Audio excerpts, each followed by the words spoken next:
What happens at the end of time? The final fate of the universe. Let's race toward the end. What if time had a finish line?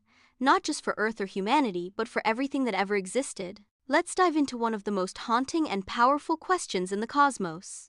What happens when time itself ends? First, time and the universe are entangled. Time began with the Big Bang, and as the universe expands, time stretches with it. But nothing lasts forever. Stars will die, galaxies will vanish. Even atoms may one day disintegrate. When there is nothing left to change, will time itself cease to exist? The Big Freeze, a universe that fades. Most scientists agree on the Big Freeze. Galaxies drift too far apart to interact. Stars burn their final fuel. Black holes evaporate. What remains is a dark, cold universe filled with faint particles and no energy to drive change.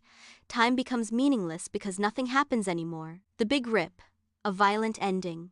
If dark energy accelerates, it may tear the cosmos apart. Galaxies, stars, planet 7 atoms ripped to shreds by the fabric of space expanding faster than light. In this future, time doesn't end slowly, it's violently torn out of existence. The Big Crunch, return to the beginning.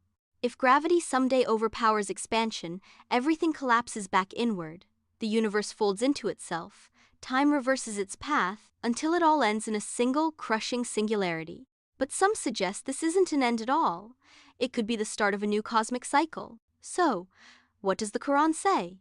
While modern science predicts several possible endings, the Quran foretells a decisive conclusion that aligns in profound ways with cosmic destiny. When the sun is wrapped up in darkness, and when the stars fall dispersing, and when the mountains are removed, Surah at-Takwir verses 1-3. The Quran speaks of a cosmic unraveling, the collapse of the physical world, the breakdown of the order we know. And in Surah al-Infitar, when the sky breaks apart and when the stars fall, scattering, and when the seas are erupted, Surah al-Infitar verses 1-3.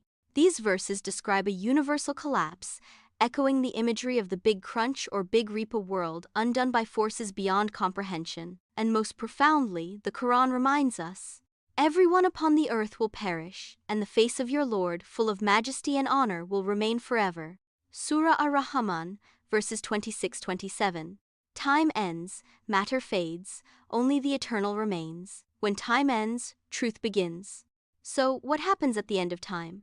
Science gives us models, the Quran gives us meaning, and both agree time will end. The universe will fall silent, and what lies beyond is not just physics, it's reality beyond imagination.